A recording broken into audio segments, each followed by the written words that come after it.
Мен командам Өзбекстанды көргісі келіп жатыр. Молодцы. Учеба ма, әлде Өзбекстан ба, білмеймін, әйтеуір барам деп жатыр. Учеба. Бәрі Учеба болу бірге. керек. Бәрі Два в бірге. одном болу керек. Аха. Полезно с приятным жасауымыз керек. Иә. Қалай, Назерке, амансың ба? Қалайсыздар? Жақсы, шүкір. Құтты болсын. Звездочкаларыңыз құтты болсын. Рахмет. Бақытгүл, сіз де өсуге уже дайын тұрсыз енді. Все, настап. Квантовый скачок болады енді. Айзада екеуі бұрында қандай едіңіз, қазір бәрін білесіз. Бұрында без конца сұрай беретінсіз. Қазір уже бәрін білесіз. Уже дайын. Бақытгүл екеуміз егіз тығыз байланыстамыз ғой, біз көп сөйлесеміз сіздерге. Вот екеуің өсу керексіздер, былай екі аяқ болып. Давайте. Өзі бұрында солай болады екен. Екеуден өсет негізі бар ғой. Мен былай істедім ғой, мысалға, менде. Ақтүр кімнің командасында?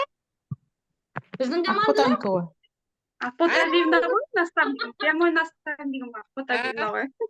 Назеркені командада едің ғой? Жоқ, біз бірге келдік қой екеуміз.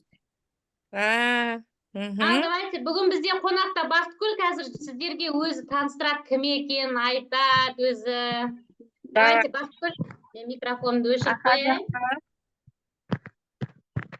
Құрметті команда, қысқаша өзімді таныстырып өтейін. Менің аты-жөнім Жандила Бақытгүл Серікбековна болады. Мамандығым бастауыш сынып мұғалімі. Негізі мектепте жұмыс жасаймын. 10 жылдан асты уже мектепте жұмыс жасап жатқаныма. 4 баланың анасымын. 2 қызым, 2 ұлым бар. Отбасым бар. Енді жалпы осы бизнеске келген себебім, мен ана 3-ші қызым қатты ауырды. Осы 2022 жылы жазда ангинамен көп ауырды, садикке бердік, одан ангинамен көп ауырып, запор болып іші қатып қалды. Аптечный дәрілерді береміз, ешқандай көмектеспеді, одан дәрігерлерге де апардым, анда жүгірдім, мында жүгірдім, сонымен ешқандай нәтиже болған жоқ. Жаңағы аптечный дәрілерді береміз, бір-екі апта қояды, одан кейін қайтадан запор басталады. Одан кейін өстіп рекламадан келдім, мен шыны керек рекламадан қарап отырып, Ақбота Абиевнаға түстім. Ол кісі жаңа тапивишка, бірінші тапивишка, мынау біздің тапивишка бар ғой, осыған келген болатын мен. Ең бірінші алған өнімім осы екеуі. Осы екі өнімді алдым. Осы қызым, осыдан мен осы екі өнімнен қызымның запоры кетті ғой. Представляете? Шынында да действительно жұмыс жасайды, 100% продукция жұмыс жасайды екен. Апармаған жерім жоқ, қызымды 3 дәрігерге апарып, 3 больницаға апарып, хирургқа да апарып, несі запор кетпей қойды. Дюфалакты да берем, одан да кетпейді. Әбден мазамыз қашып, қызым вообще арықтап кетті ғой, прям уже дұрыстап тамақ та ішпейді. И осы рекламадан көріп қалдым, осы витаминдерді. И Ақбота Абиевнаға телефон номеріне шықтым, маған осындай витаминдер керек деп. Осын кейін бірінші Қазпошта арқылы заказымды жасап, осы витаминдерді алып ішіп, нәтиже көрдім. Уже бір аптадан кейін бізде уже қызым запоры кетті осы витаминдерден. Тамақ ішіп, уже аппетиті пайда болып, сөйтіп нете бастадық. И мен уже сентябрьде уже Ақбота Абиевнаның парақшасын бәрін қарап жүрдім ол кезде. Ютубын қараймын, инстаграмына уже подписалась, инстаграмын қараймын, стористерін қарап, қызығып жүрдім шынында да. Сразу келген жоқпын мен бизнесқа, қарап, бақылап жүрдім. Одан кейін Ақбота Абиевнаның подписчиктерін қарай бастадым. Ол жерде Айзада Мейірханнан көрдім. Сол кісінің парақшасын ақтарып, қарап, сөйтіп, уже көріп жатырмын да, уже жұмыс бар, жұмыс жасап жатыр қыздар. Алматыда бір встречаларын тоже көрдім. Ютубқа салған встречаларын көріп, кәдімгідей қызықтым енді. Действительно, осы продукциямен жұмыс жасап, еще қосымша табыс табуға болады екен ғой деген ойға келдім. Бірақ мен бұрын өзім сетевой бизнесте жұмыс жасап көрген жоқпын. Білмеймін вообще сетевой бизнес деген не екенін білмеймін вообще. Былай компаниялардан, Феберликтан, Эвеннан, мынандай нелер алып, қолданып көргем, бірақ именно сетевой бизнес не екенін білген жоқпын, білмеймін де даже. И өстіп Ақбота Абиевнаға хабарласып айттым, мен осылай жұмыс жасағым келеді, қосымша табыс тапқым келеді, өйткені бізде мектепте, біз енді менің күйеуім темір жолда жұмыс жасайды, мен өзім мектепте жұмыс жасаймын, бізде енді стабильный зарплата бар. иә, Құдайға шүкір, жұмысымыз бар, стабильный зарплата бар. Вот мы живем от зарплаты до зарплаты. Да, вот именно вот зарплатамызды аламыз, оның жартысы кредитке кетеді, там қарызға кетеді, бала шағаның тамақ несі бар, киім кешегі бар деген сияқты. Вот көп қазақстандықтар қазір солай өмір сүріп жатыр ғой, от зарплаты до зарплаты. Да, действительно, вот. И мен ойладым, почему бы не заработать, қосымша табыстап, неге табыс таппасқа деп өзімді сөйтіп шешім қабылдадым да. Уже жұмыс жасай бастадым, тоже активация жасап, 100 балл жасап, сентябрьден бастап жұмыс жасап, бірақ алып кете алмадым мен басында. Действительно, білмеймін ғой енді сетевой бизнес не екенін. Түсінбедім, ештеңе түсінбеймін. TikTok жоқ ол кезде менде. Білмеймін TikTok не екенін. Обученияларын қарадым, 3-4 рет қараймын, миыма қонбайды, қалай деп айтыр. Басында сөйтіп сұрап үйрендім, ақырында потом ноябрь, декабрь вообще жасамай кеттім. Кейін январда қайтадан Ақбота-Бивнаға шықтым. Осы 2023 жылы январдан бастап мен уже полностью жұмыс жасай бастадым.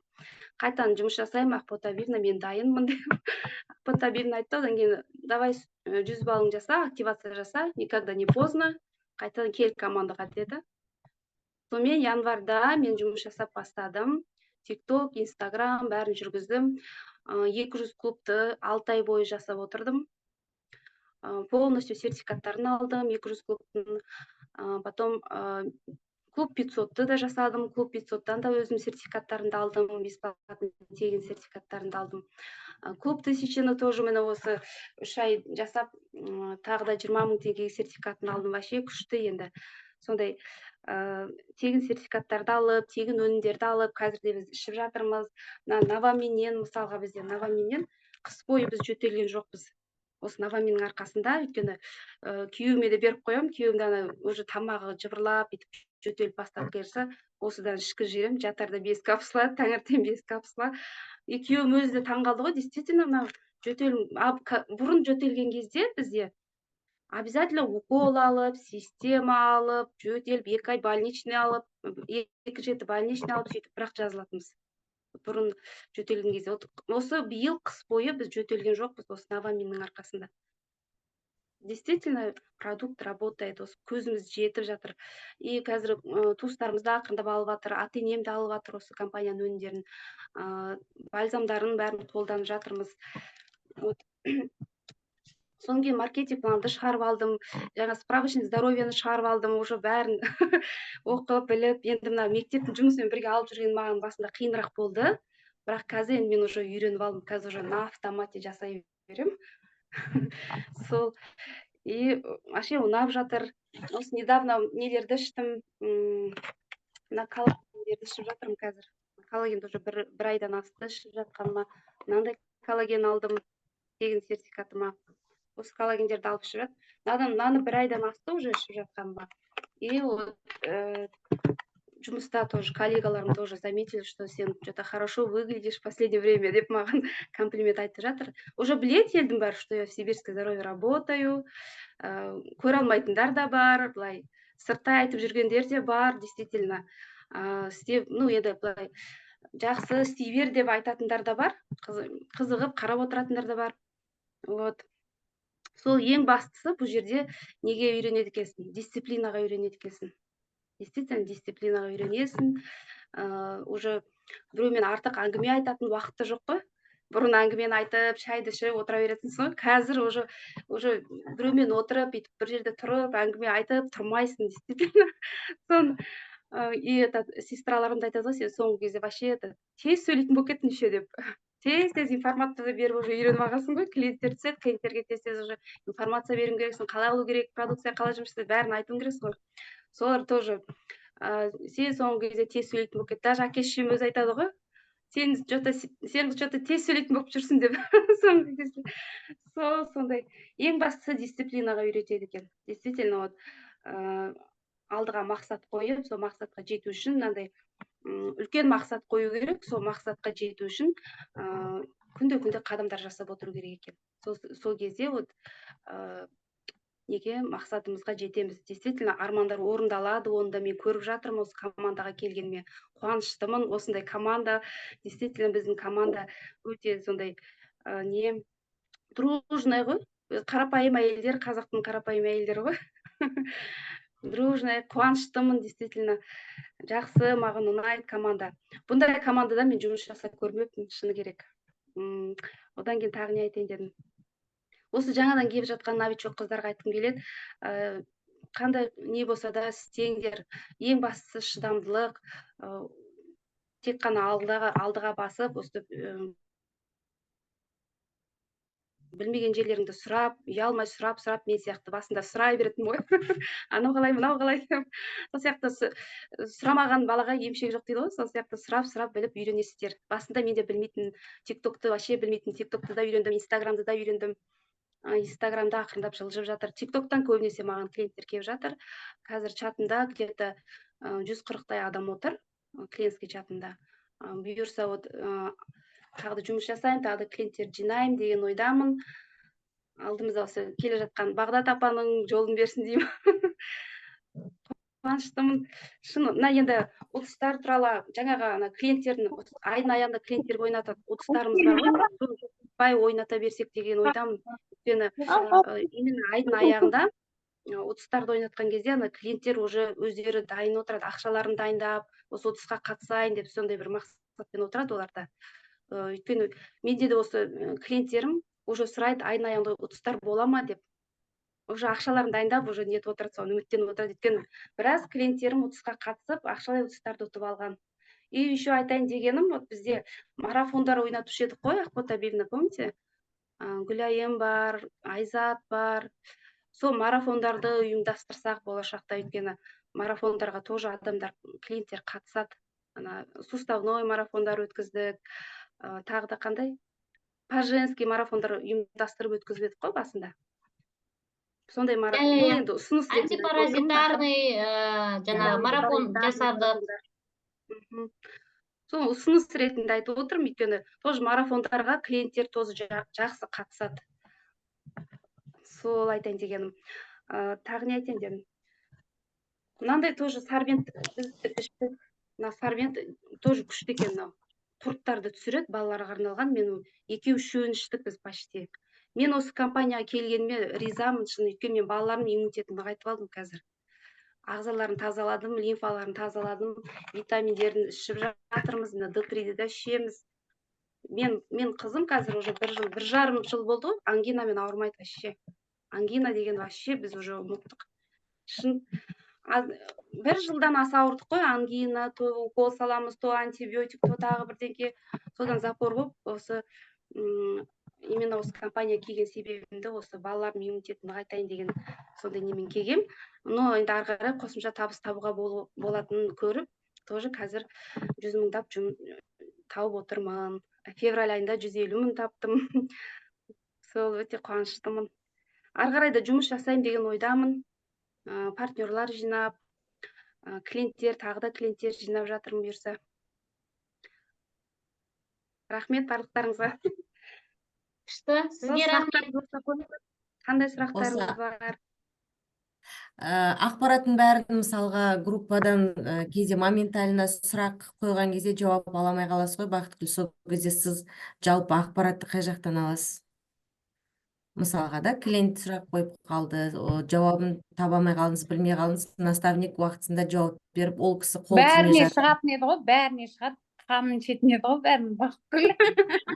Табады, ответін табады бәрібір. Сосын тауып алады. Розалиға шығам, одан Айзатқа шығам, одан Айзадаға шығам. Шетіне шығып сұрақ. Бәрібір тауып алады. Телеграмда ақпарат чат бар ғой қазір. Сол жерден де қараймын, потом білмегенді интернеттен қарайтын болдым.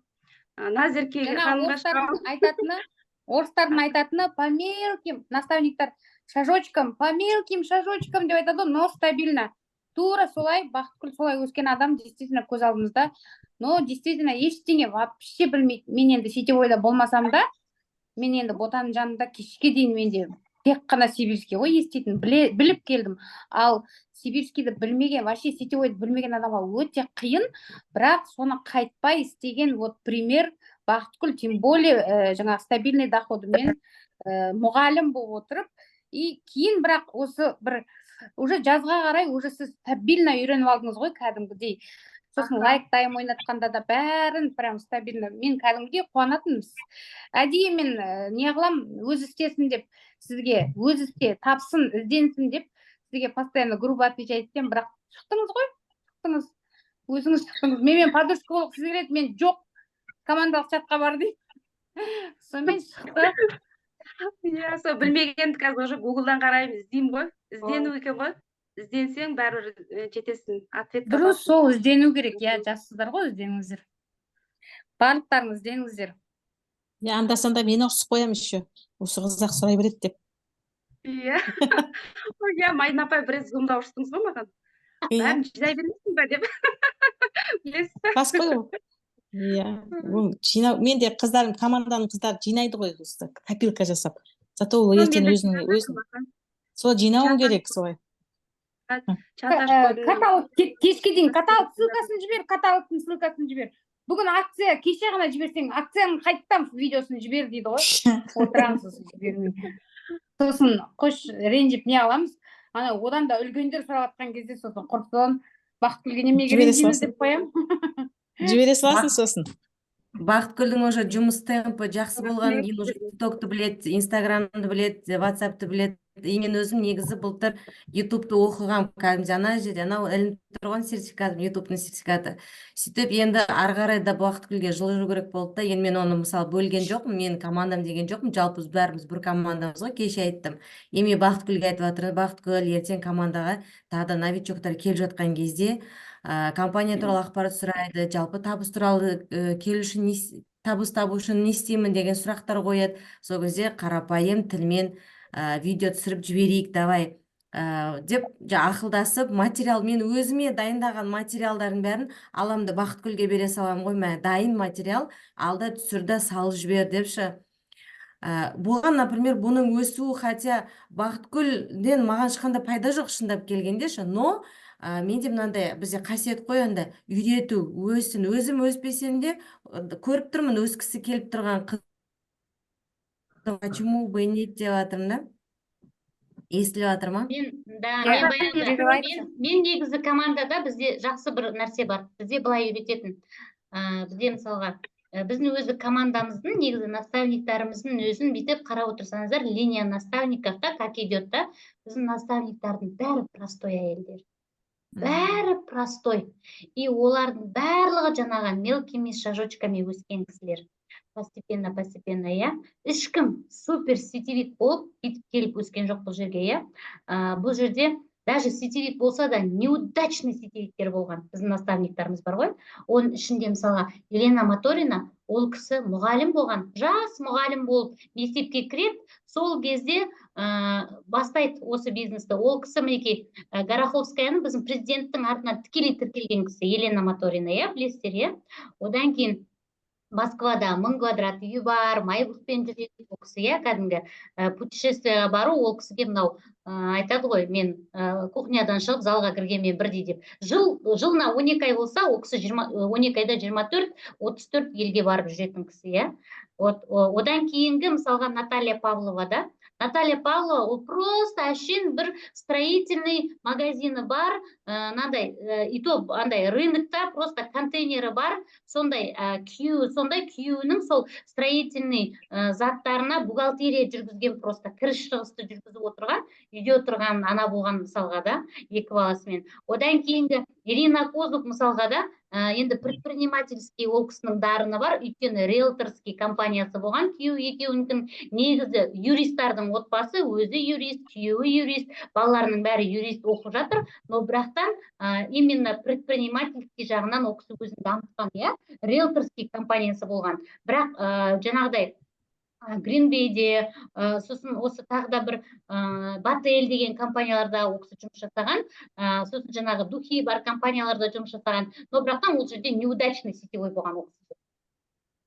Именно Сайберен Белансқа келген кезде ол предпринимательский несін қосты да, осы жерде бізді сомен алып шықты мысалға. Бізде қазір біздің командада сетевой емес, основной бізде кәсіпкерлік үйретеміз. Біздер сіздерді кәдімгі товармен жұмыс жасауды үйретеміз, иә, потому что действительно уникальный продукт бар. Әрқайсыңыз осы жерде продуктқа келгенсіздер. Кеше мысалға кім айтып жатыр да, Бағыт апа микрофоныңызды өшіріп қойыңыз. Кеше мысалға кім айтып жатыр, иә? Мысалға Айзда да айтты, иә, мысалға да нейровижн өте жақсы результат берді деп, иә, сосын өзінің ішіп жатқан, өзін жағып жатқан кремдері мысалға да, и одан кейін бүгін міне Бақытгүл айтып жатыр, мен жаңағы баламда уже хронический ангина, соның хронический ангинаны емдейміз деп жүріп, уже ЖКТ-сын бұзып алдық, сонымен соған келдік та, мен потому что тапивишка деген біздің үйде бүйтіп тарелкада жатады, міне біздің тапивишка мынау витаминдармен. Мен осыны постоянно реклама жасап отырам ғой. Міне, балаларға, садиктегі балалардың бәрі жеу керек мына тапивишканы. Бала емізетін аналардың бәрі мынамен ішу керек, мысалға да. Сол сияқты, міне сол рекламаға келіп, мысалға да, өнімге келді, өнімнен көрді, и одан кейін ары қарай мынау не айтаткен, ары қарай мінекей бизнесқа келді, иә.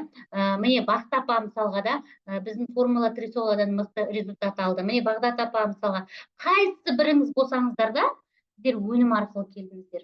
Вот, и одан кейін Татьяна Гор, біздің тікелей наставнигіміз, біздің наставниктарымыздың бәрі глобалдар, мысалға да, біздің наставнигіміз Татьяна Гор, ол просто инженер болған адам, өмір бақи, иә, ол сетевой дегенді вообще істеп көрмеген мысалға да, и одан кейін мен мысалға да, мен әшейін жаңағыдай покупатель болғам сетевой компанияларда, но бірақтан бүйтіп сетевой предпринимательствоны мен осы жерге келіп, осы біздің наставниктарымыздан үйрендік. Сол сияқты бізде өзі поколение наставников даже қарап отырсаңыздар, действительно, и подобное тянет подобное дейді ғой. Мен мына жерде мысалға өзім сияқты адамдарды көрем. Міне, наоборот, мысалға да, міне Бақытгүл мен 100% айталам өсет. Айзада мен 100% айталам өсет. Почему? Потому что бұлар мұғалімдік те оңай жұмыс емес қой. Бұлар уже ана жақта уже қамшыны көріп келген адамдар. Для них мына жердегі әшейін қиыншылық, әшейін біздің ана жерді қара, мына жерді қара, мына жерде тұр, ана жерде тұр деп әшейін стрелкаларды беріп направление бергеніміз, ол түкке тұрмайтын қиыншылықтар олар бар ғой. Қазір айтады, қазір екеуі на автомате істейді ғой, мысалға. Сол сияқты, кейбір кезде осындай қиыншылықты, мысалға, көтере алмайтын адамдар бар да, өзінің мына жағына мысалға. Екеуі де мұғалімдер қазір жақсы айлық алады ғой, 300 мың алады мысалға, иә. Екеуі де мысалға 300 мың теңгесі бар, мына жерден біздің сөзімізді көтере алмай, или анау ақпаратты битіп просто барып телеграм каналда, мына каналда тұр, сол жерден ал, кезекшілік чаттан ал, обучение каналда тұр, клиентский чат сабағына кір. Біз просто кәдімгі кабинет сияқты істеп қойғанбыз ғой бәрін, ана кабинетке кіріп, ана бумажканы алып шығып, ана кабинетке кіріп, ана бумажканы алып шығып деген сияқты қылып, иә. Сөйтіп мен сөйтіп отырамын ғой мысалы, оны бәрін бізге наставниктарымыз үйреткен. Бізге айтқан, сен қашанғы сен төселе бересің адам алдына. Сен каталог сұрады ма, мә, сен жаңағы компания туралы ақпарат сұрады ма, мә, сен презентация сұрады ма, мә, а сен бәрін бөліп кабинетке кіргізіп, мен по полочкам, да, бізді Татьяна Гор соған үйреткен. Бізде кәдімгідей не бар жаңағыдай. Бізге командаға адам келе ма, ол не істеймін, қалай істеймін, ары қарай не істеймін, адам қалай шақырамын, товарды қалай сатамын деп басын қатырмайды. Просто 100 балын жасады, клиентский чаттың сабағына барса, уже әдемілеп, уже бәрі түсіндіріп тұр. Клиентпен не үшін жұмыс жасау керекпіз, контактпен не үшін жұмыс жасау керекпіз, сайберен болыс деген не, қай жердің шөбінен жасалып жатыр, қандай сертификаттары бар, қанша елде жасалынып жатыр, президенті кім, клиентский чатта кәдімгідей ақпарат, клиентский чат сабағында бізде бәрі бар осының, иә. Одан кейін енді осындай өніммен жұмыс жасау үшін мінекей біз бірінші контактпен жұмыс жасаймыз деп, контактпен қалай жұмыс жасау керек, WhatsAppпен, статуспен қалай жұмыс жасау керек, полностью үйретіледі. Одан кейін уже жаймен Инстаграмға кетеміз, иә. Инстаграм, ТикТок мысалға, иә. И ол жақтан уже бесконечно уже адамдар келе береді, күнделікті.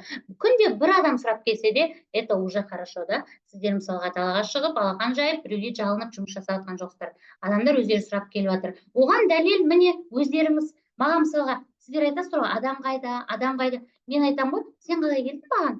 Мен Бақытгүл адам қайдан табамын деген кезде мен Бақытгүлге айтам, Бақытгүл сен қалай келдің маған деп. Инстаграмнан келдім дейді, мен айтам, вот. Сама себе ответила, значит, не істеу керек, Инстаграм жүргізу керек деп өзі айтты. Мен айттым, все, Инстаграм жүргізу керек. Мысалы, Мадина апа сразу поняла. Все, значит, мен саған жазғандай адамдар жазу керек, иә? Сол үшін жұмыс жасау керек. Все, поняла деді. Просто қашан келеді олар? Мен айтып түсіндірдім. міне Инстаграм осындай алгоритмі бар, ТикТоктың осындай алгоритмі бар. Бізде сабақта бәрі үйретіледі. Сізге дәл сіз маған қалай жаздыңыз, солай адамдар жазады деп, иә. Мен Бағдат апаға да айтып, кім адамың? Где?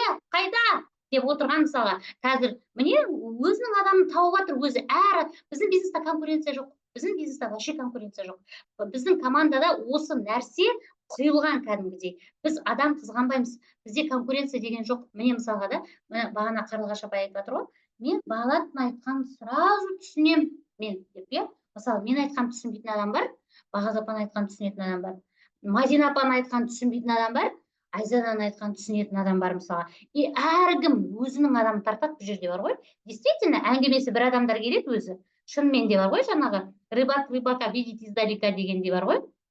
Сөйтіп, әрі қарай жалғасып кете береді. И одан кейін адам бұл жерде дайын болған кезде барлық нәрсе келеді, действительно. Потому что кеше мен айттым ғой, бізде көп кісілер, мне Мадина апа айтты, тиме маған, немерелерім кішкентай, бұларды садикке бере алмаймын, мен бұларды біреуге қарата алмаймын, нет деді. Иә? Сосын мен ол кісіге тиіскен жоқ, мен просто клиентпен жұмыс жасаңыз. Сауда жасап болады екен ғой, сізге жасаймын.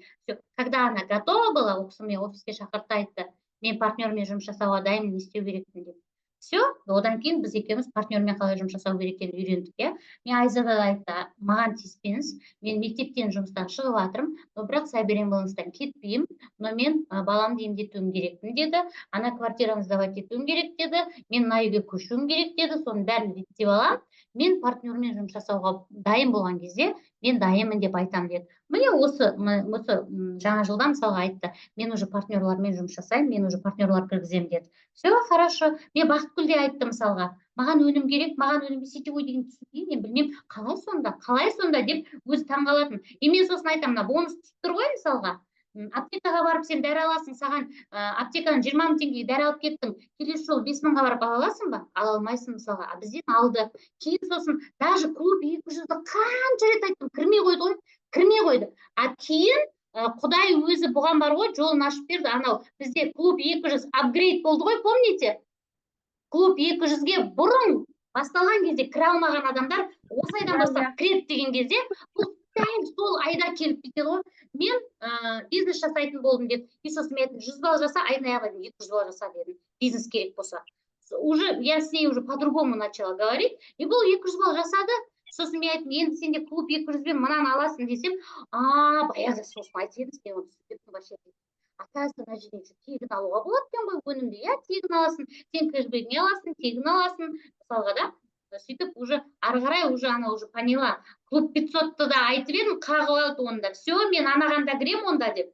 Сөйтіп анаған да кірді, сөйтіп жүріп, анау не, анау не, бітеді ғой енді. Енді онда мен жаңағы немен клубтармен алаткен ғой, өзіме керек өнімді. Онда мен мынаның бәрін сата берейін деп, өзі еще айтады сөйтіп. Мен айтам, сатса енді қойсай, статусқа қой, клиентский чат аш, ана жерге тиктокқа шық, мында шық. Сонымен бәр сабақты қарап, қайттан қарап, сөйтіп өз уақыты келгенде келді, я. Так что здесь надо терпение. Әрбір адамның өзінің сол моменті болады. Кәдімгі бар ғой, жасайтын, келетін, самый главный ценность продукта. Біз продукт айтып түсіндіреміз, бұл жерде продукт бар. Мен мысалға, мен партнерлар қатты қинамаймын, мен айтам, клиент болса да маған, это уже хорошо. Клиент болса да, я, потому что здоровье надо всем. Да, трусы алмайтын шығармыз, носки алмайтын шығармыз, я, жыртық трусымен, носкимен жүруге болады, но жыртық бауырмен, жыртық бүйрекпен, соқыр көзімен бүйтіп жүре алмайды ешкім. Қалай болса да емдейді. Мысалға да, сол сияқты бұл жерде біз осындай бесценный продуктпен жұмыс жасап жатырмыз, сол былайша айтқанда. Барлықтарыңызға рахмет, алтын уақыттарыңызды бөліп келгендеріңізге. Енді мен бұл бизнес жайында енді 24 сағат айтуға дайынмын, ұйықтап жатсам да айта беремін, это уже нормально. Енді Құдай қаласа мінекей сіздерге мен постоянно айтамын ғой, 2 Анар, 2 Бота, 2 Бағдат апа, 2 Мадина апа, 2 Бақытгүл, 2 Айзада келсін деп, иә. Осылай. Болса бір-бірімізді зеркалим просто. Мынау бүгін ай басталып жатыр, Құдай қаласа жемісті айлардың бірі болсын. Бүгін енді бастамамыз Құдайға шүкір, өте жақсы. Екпінді келе жатырмыз, прям жақсы келе жатырмыз. ары қарай енді мынау компанияның туған күніне қарай барлықтарыңызды үлкен дәрежедегі енді үлкен дәрежеде көргім келеді барлықтарыңызды. Прям хочу увидеть, что бізде енді Қазақстанда қазір жаңа руководство келіп жатыр. Құдай қаласа ол кісілермен де танысамыз, жақын арада осы апрельдің басында танысамыз деген жақсы жаңалықтар болады. Енді Ташкентке баратындарыңыз Ташкентке жолға дайындалыңыздар. Ол жақта енді мінекей жаңа ранг жауып жатқан кісілер бар, бәрімен кездесеміз, Құдай қаласа.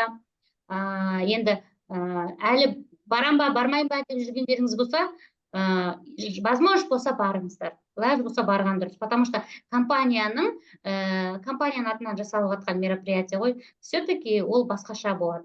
Бізде енді лидерлар жасайтын мероприятиелер бар, и компания жылына 2 рет жаңағыдай өзі мероприятие жасайды да. Қазір 4 рет болып жатыр, өйткені жаңа жылда да компания мероприятие жасап жатыр. Негізі компанияның мероприятиесіне барған өте дұрыс. Енді возможность болса, обязательно баруға тырысыңыздар, иә? Мощно өтеді ғой компаниянікі, прям күшті. Өте мықты өтеді. Тем более президент көресіздер. Көреміз.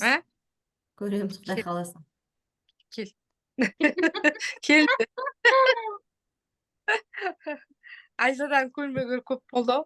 Бағдат апаның туған күні бар, Бақыт апаның туған күні бар, жаңа рангтар бар. В общем, Ташкентте күшті болады негізі. Тойлаймыз. Жаңа интернет тартпай қалды, қай числода деп еді? 19-ы. 19-20-сы. Келіндер енді. Ақботаштың айтқан сөзің көрдің, зұлымның пайдасы. Соқыр көзі мен жыртық бауыр мен сосын не қыл дедің? Үшіншісін жаза алмай отыр. Жыртық бүйрекпен. Жыртық бүйрекпен. Бауыр деді ғой. Жыртық бауыр, жыртық бүйрек. Соқыр көзбен жүре алмайды ғой. Жыртық тұрсын аскемен жүре береміз, жарайды. Дұрыс айтасың. Вообще тамаша. Жыртық трусимен жүргі болады. Жыртық носкімен жүре береміз негізінде. Денсаулық